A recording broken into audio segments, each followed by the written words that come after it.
Hi friends, media ಜಗತ್ತಿಗೆ ಸ್ವಾಗತ. Friends, Karnataka ವಿಧಾನಸಭೆ ಚುನಾವಣೆಗೆ ಕೆಲವೇ ದಿನಗಳು ಬಾಕಿ ಇರುವಾಗಲೇ ಮಾಜಿ ಡಿಸಿಎಂ ಬಿಜೆಪಿಯ ಹಿರಿಯ ನಾಯಕ ಕೆಎಸ್ ಈಶ್ವರಪ್ಪ ಚುನಾವಣಾ ನಿವೃತ್ತಿ ಘೋಷಿಸಿದ್ದಾರೆ. ಹಾಗಿದ್ರೆ ಈಶ್ವರಪ್ಪ ಹಿನ್ನೆಲೆ ಏನು, ಇವರು ಬೆಳೆದು ಬಂದ ಹಾದಿ ಹೇಗಿದೆ ಅನ್ನೋದನ್ನ ಈ ವಿಡಿಯೋದಲ್ಲಿ ಹೇಳ್ತೀವಿ. ಇಂಟ್ರೆಸ್ಟಿಂಗ್ ಆಗಿರೋ ಈ ವಿಡಿಯೋವನ್ನ ಕೊನೆವರೆಗೂ ನೋಡಿ. ಅದಕ್ಕೂ ಮುನ್ನ ನೀವಿನ್ನು ನಮ್ಮ ಚಾನೆಲ್ಗೆ ಸಬ್ಸ್ಕ್ರೈಬ್ ಆಗಿಲ್ಲ ಅಂದ್ರೆ ಈಗಲೇ ಸಬ್ಸ್ಕ್ರೈಬ್ ಆಗಿ. 1948 ಜೂನ್ 10 ಜನನ. ಫ್ರೆಂಡ್ಸ್, ಕೆಎಸ್ ಈಶ್ವರಪ್ಪ ಹುಟ್ಟಿದ್ದು 1948 ಜೂನ್ 10 ಅಂದಿನ ಮೈಸೂರು ರಾಜ್ಯದ ಬಳ್ಳಾರಿಯಲ್ಲಿ. ತಂದೆ ಶರಣಪ್ಪ, ತಾಯಿ ಬಸಮ್ಮ. ಇವರದ್ದು ಕುರುಬ ಸಮುದಾಯ. ಈಶ್ವರಪ್ಪ ಬಾಲಕನಾಗಿದ್ದಾಗಲೇ ಇವರ ಕುಟುಂಬ ಬಳ್ಳಾರಿಯಿಂದ ಶಿವಮೊಗ್ಗಕ್ಕೆ ಶಿಫ್ಟ್ ಆಯಿತು. ತಂದೆ ತಾಯಿ ಶಿವಮೊಗ್ಗದ ಅಡಿಕೆ ಮಂಡಿಯೊಂದರಲ್ಲಿ ಕೆಲಸಕ್ಕೆ ಸೇರಿದ್ರು. ಶಾಲಾ ದಿನಗಳಲ್ಲೇ RSS ಸಂಪರ್ಕ. ಫ್ರೆಂಡ್ಸ್, ಈಶ್ವರಪ್ಪ ಶಾಲಾ ದಿನಗಳಲ್ಲೇ ಸ್ನೇಹಿತರ ಮೂಲಕ RSS ಸಂಪರ್ಕಕ್ಕೆ ಬಂದ್ರು. ಅದರ ಕಾರ್ಯಕರ್ತರಾದ್ರು. ನಂತರ BCom ಶಿಕ್ಷಣ ಪಡೆಯಲು ಶಿವಮೊಗ್ಗದ ATNCC ಕಾಲೇಜು ಸೇರಿದ್ರು. ಕಾಲೇಜು ದಿನಗಳಲ್ಲಿ RSSನ ವಿದ್ಯಾರ್ಥಿ ಘಟಕವಾದ ABVPಯಲ್ಲಿ ಸಕ್ರಿಯರಾದ್ರು. ಡಿಗ್ರಿ ಮುಗಿದ ಬಳಿಕ ಭಾರತೀಯ ಜನಸಂಘದ ಜೊತೆ ಗುರುತಿಸಿಕೊಂಡ್ರು. ತುರ್ತು ಪರಿಸ್ಥಿತಿ ಟೈಮಲ್ಲಿ ಜೈಲುವಾಸ. 1982 ಶಿವಮೊಗ್ಗ ನಗರ ಬಿಜೆಪಿ ಅಧ್ಯಕ್ಷ. 1975 ತುರ್ತು ಪರಿಸ್ಥಿತಿ ಟೈಮಲ್ಲಿ ಅರೆಸ್ಟ್ ಆದ ರಾಜಕೀಯ ನಾಯಕರಲ್ಲಿ ಈಶ್ವರಪ್ಪ ಕೂಡ ಒಬ್ಬರಾಗಿದ್ರು. ಇವರನ್ನ ಬಳ್ಳಾರಿ ಜೈಲಿನಲ್ಲಿ ಇರಿಸಲಾಗಿತ್ತು. ತುರ್ತು ಪರಿಸ್ಥಿತಿ ತೆಗೆದ ಬಳಿಕ ರಾಜಕೀಯದಲ್ಲಿ ಮತ್ತಷ್ಟು ಸಕ್ರಿಯರಾದ್ರು ಈಶ್ವರಪ್ಪ. 1982 ಅಂದ್ರೆ ತಮ್ಮ 24ನೇ ವಯಸ್ಸಲ್ಲಿ ಶಿವಮೊಗ್ಗ ನಗರದ ಬಿಜೆಪಿ ಅಧ್ಯಕ್ಷರಾದ್ರು. ಮುಂದಿನ ವರ್ಷ ನಡೆದ ವಿಧಾನಸಭೆ ಚುನಾವಣೆಯಲ್ಲಿ ಶಿವಮೊಗ್ಗ ಕ್ಷೇತ್ರದಲ್ಲಿ ಎಂ ಆನಂದರಾವ್ ಗೆಲ್ಲೋದ್ರಲ್ಲಿ ಈಶ್ವರಪ್ಪ ಕೊಡುಗೆ ದೊಡ್ಡದಿತ್ತು. ಈ ಮೂಲಕ ಶಿವಮೊಗ್ಗ ಕ್ಷೇತ್ರದಲ್ಲಿ ಮೊದಲ ಸಲ ಬಿಜೆಪಿ ಅಭ್ಯರ್ಥಿ ಗೆದ್ದ ದಾಖಲೆಯು ನಿರ್ಮಾಣವಾಯಿತು. ಆದ್ರೆ 1985 ಚುನಾವಣೆಯಲ್ಲಿ ಆನಂದರಾವ್ ಸೋತೋದ್ರು. 1989 ಈಶ್ವರಪ್ಪಗೆ ಸಿಕ್ತು ಟಿಕೆಟ್. ಮೊದಲ ಪ್ರಯತ್ನದಲ್ಲೇ ವಿಧಾನಸಭೆಗೆ. 1989 ಶಿವಮೊಗ್ಗ ಕ್ಷೇತ್ರದ ಬಿಜೆಪಿ ಟಿಕೆಟ್ ಈಶ್ವರಪ್ಪ ಪಾಲಾಯಿತು.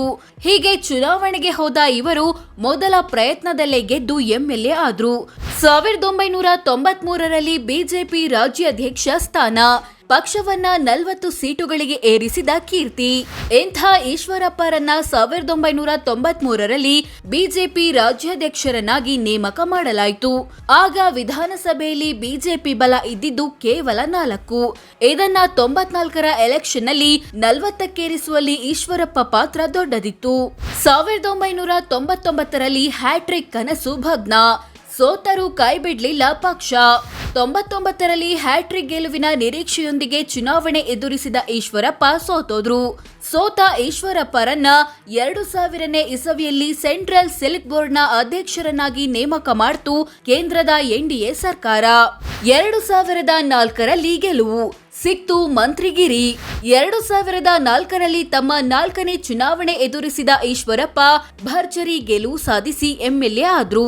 ಮತ್ತೊಂದು ಕಡೆ 2006 HD ಕುಮಾರಸ್ವಾಮಿ ರಾಜಕೀಯ ಕ್ಷಿಪ್ರ ಕ್ರಾಂತಿ ನಡೆಸಿ JDS ಬಿಜೆಪಿ ಮೈತ್ರಿ ಸರ್ಕಾರ ಬರುವಂತೆ ಮಾಡಿದ್ರು.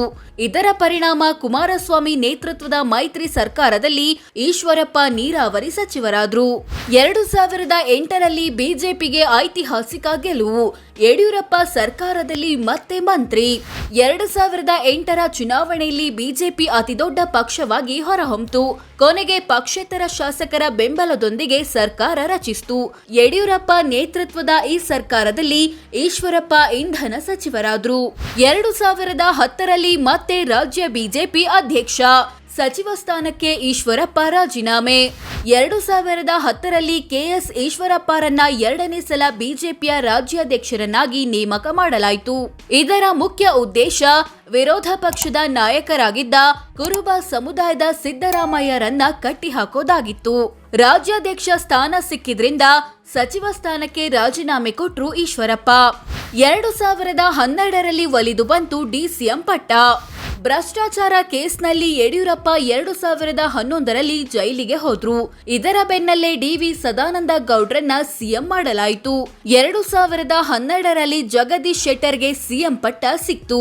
ಆಗ ಈಶ್ವರಪ್ಪರನ್ನ ಉಪಮುಖ್ಯಮಂತ್ರಿ ಮಾಡಲಾಯಿತು. ರಾಜ್ಯದ 7ನೇ ಉಪಮುಖ್ಯಮಂತ್ರಿ ಆದ್ರು. ಇದರ ಜೊತೆಗೆ ಕಂದಾಯ ಮತ್ತು ಗ್ರಾಮೀಣಾಭಿವೃದ್ಧಿ ಖಾತೆಗಳನ್ನ ಕೂಡ ನೀಡಲಾಯಿತು. ಹೀಗಾಗಿ ಬಿಜೆಪಿ ರಾಜ್ಯಾಧ್ಯಕ್ಷ ಸ್ಥಾನಕ್ಕೆ ರಾಜೀನಾಮೆ ಕೊಟ್ರು. 2013ರಲ್ಲಿ ಸೋಲು, ಮತ್ತೆ ಕೈ ಹಿಡಿದ ಪಕ್ಷ. 2013ರ ಟೈಮಲ್ಲಿ ಯಡಿಯೂರಪ್ಪ ಕೆಜೆಪಿ ಕಟ್ಟಿ ಚುನಾವಣೆಗೆ ಹೋಗಿದ್ರು. ಹೀಗಾಗಿ ಬಿಜೆಪಿ ಎದುರಿಸಿದ ಕಷ್ಟದ ಚುನಾವಣೆಗಳಲ್ಲಿ ಇದು ಕೂಡ ಒಂದಾಗಿತ್ತು. ಬಿಜೆಪಿಯಿಂದ ಮತ್ತೊಮ್ಮೆ ಸ್ಪರ್ಧಿಸಿದ ಈಶ್ವರಪ್ಪ ತಮ್ಮ ಜೀವನದ 2ನೇ ಸೋಲು ಅನುಭವಿಸಿದ್ರು. 3ನೇ ಸ್ಥಾನಕ್ಕೆ ಕುಸಿದು ಬಿಟ್ರು. ಹೀನಾಯ ಸೋಲು ಕಂಡ್ರು ಪಕ್ಷ ಮಾತ್ರ ಕೈ ಬಿಡ್ಲಿಲ್ಲ.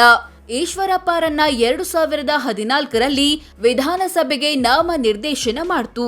ಜೊತೆಗೆ ವಿಧಾನ ಪರಿಷತ್ ವಿಪಕ್ಷ ನಾಯಕರು ಕೂಡ ಆದ್ರು.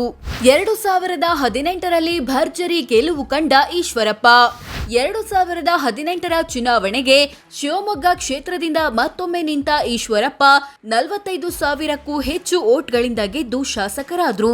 ನಂತರ 2019ರಲ್ಲಿ ಜೆಡಿಎಸ್ ಕಾಂಗ್ರೆಸ್ ಮೈತ್ರಿ ಸರ್ಕಾರ ಬಿದ್ದು ಯಡಿಯೂರಪ್ಪ ನೇತೃತ್ವದ ಬಿಜೆಪಿ ಸರ್ಕಾರ ಅಧಿಕಾರಕ್ಕೆ ಬಂತು.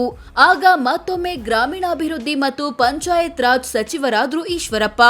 ಬಳಿಕ ಬೊಮ್ಮಾಯಿ ಸರ್ಕಾರದಲ್ಲೂ ಮಂತ್ರಿಯಾಗಿ ಮುಂದುವರೆದ್ರು. 2022ರಲ್ಲಿ ಭ್ರಷ್ಟಾಚಾರ ಆರೋಪ, ರಾಜೀನಾಮೆ. ಇಂಥ ಈಶ್ವರಪ್ಪ ವಿರುದ್ಧ 2022ರಲ್ಲಿ ಭ್ರಷ್ಟಾಚಾರದ ಗಂಭೀರ ಆರೋಪ ಕೇಳಿಬಂತು. ಇದರ ಬೆನ್ನಲ್ಲೇ ಈಶ್ವರಪ್ಪ ರಾಜೀನಾಮೆಗೆ ಒತ್ತಡ ಹೆಚ್ಚಾಯಿತು. ಕೊನೆಗೆ ತಮ್ಮ ಮೇಲಿನ ಆರೋಪ ನಿರಾಕರಿಸುತ್ತಲೇ ಸಚಿವ ಸ್ಥಾನಕ್ಕೆ ರಾಜೀನಾಮೆ ಕೊಟ್ರು. 2023ರಲ್ಲಿ ಚುನಾವಣಾ ನಿವೃತ್ತಿ ಘೋಷಣೆ. 2023ರ ಚುನಾವಣೆಗೆ ಇನ್ನೇನು ಕೆಲ ದಿನಗಳು ಬಾಕಿ ಇರುವಾಗಲೇ ಈಶ್ವರಪ್ಪ ಚುನಾವಣಾ ನಿವೃತ್ತಿ ಘೋಷಿಸಿದ್ದಾರೆ. ಇತ್ತೀಚೆಗಷ್ಟೇ ಇವರ ವಿರುದ್ಧ ಶಿವಮೊಗ್ಗದ ಮತ್ತೊಬ್ಬ ಬಿಜೆಪಿ ಮುಖಂಡ ಆಯನೂರು ಮಂಜುನಾಥ್ ವಾಗ್ದಾಳಿ ನಡೆಸಿದ್ರು. ಹಲವು ಆರೋಪಗಳನ್ನ ಮಾಡಿದ್ರು. ಜೊತೆಗೆ ಈ ಸಲ ಶಿವಮೊಗ್ಗದ ಬಿಜೆಪಿ ಟಿಕೆಟ್ ತಮಗೆ ಬೇಕು ಅಂತ ಆಗ್ರಹಿಸಿದ್ರು. ಇದರ ಬೆನ್ನಲ್ಲೇ ಈಶ್ವರಪ್ಪ ಚುನಾವಣಾ ನಿವೃತ್ತಿ ಘೋಷಿಸಿರೋದು ಕುತೂಹಲ ಮೂಡಿಸಿದೆ. ಅಲ್ಲದೆ ಈ ಸಲ ಶಿವಮೊಗ್ಗ ಟಿಕೆಟ್ ಈಶ್ವರಪ್ಪ ಪುತ್ರನಿಗೆ ಸಿಗುತ್ತಾ ಅಥವಾ ಆಯನೂರು ಮಂಜುನಾಥ್ ಪಾಲಾಗುತ್ತಾ ಅನ್ನೋ ಕುತೂಹಲವೂ ಇದೆ. ಕುಟುಂಬ ಹೇಗಿದೆ, ಆಸ್ತಿ ಎಷ್ಟು ಗೊತ್ತಾ? ಫ್ರೆಂಡ್ಸ್, ಈಶ್ವರಪ್ಪ ಪತ್ನಿಯ ಹೆಸರು ಜಯಲಕ್ಷ್ಮಿ. ಇವರಿಗೆ ಕಾಂತೇಶ್ ಎಂಬ ಮಗನಿದ್ದಾನೆ. ಇಂಥ ಈಶ್ವರಪ್ಪ ತಮ್ಮ ಕುಟುಂಬದ ಬಳಿ 7.28 ಕೋಟಿ ಮೌಲ್ಯದ ಆಸ್ತಿ ಇರೋದಾಗಿ 2018ರಲ್ಲಿ ಘೋಷಿಸಿಕೊಂಡಿದ್ರು. ಇಲ್ಲಿ ಕುಟುಂಬ ಅಂದ್ರೆ ಈಶ್ವರಪ್ಪ ಮತ್ತು ಅವರ ಪತ್ನಿ ಮಾತ್ರ. ಮಗನ ಆಸ್ತಿ ಬೇರೆ. ಇನ್ನು ಈಶ್ವರಪ್ಪ ವಿರುದ್ಧ 4 ಕ್ರಿಮಿನಲ್ ಕೇಸ್ಗಳು ಬಾಕಿ ಇತ್ತು. ಇವರಿಗೀಗ 74 ವರ್ಷ ವಯಸ್ಸು. ಸೊ ಫ್ರೆಂಡ್ಸ್, ಇದಿಷ್ಟು ಕೆಎಸ್ ಈಶ್ವರಪ್ಪ ಇಲ್ಲಿಯವರೆಗೆ ಬೆಳೆದು ಬಂದಿದ್ದು ಹೇಗೆ, ಅವರ ಜೀವನದ ಹಾದಿ ಹೇಗಿದೆ ಅನ್ನೋದನ್ನ ತಿಳಿಸಿಕೊಡೋ ಪ್ರಯತ್ನ. ಶಿವಮೊಗ್ಗ ಮತ್ತು ರಾಜ್ಯದಲ್ಲಿ ಬಿಜೆಪಿ ಬೆಳೆಯುವಲ್ಲಿ ಯಡಿಯೂರಪ್ಪರಂತೆ ಇವರ ಕೊಡುಗೆ ಕೂಡ ಇದೆ. ಆದ್ರೆ ವಿವಾದಾತ್ಮಕ ಹೇಳಿಕೆಗಳಿಂದ ಆಗಾಗ ಸುದ್ದಿ ಆಗ್ತಿರ್ತಾರೆ.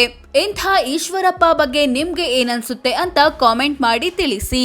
ಹಾಗೆ ವಿಡಿಯೋ ಇಷ್ಟ ಆಗಿದ್ರೆ ಲೈಕ್ ಮಾಡಿ, ಶೇರ್ ಮಾಡಿ, ನಮ್ಮ ಚಾನೆಲ್ಗೆ ಸಬ್ಸ್ಕ್ರೈಬ್ ಆಗಿ. ಧನ್ಯವಾದ.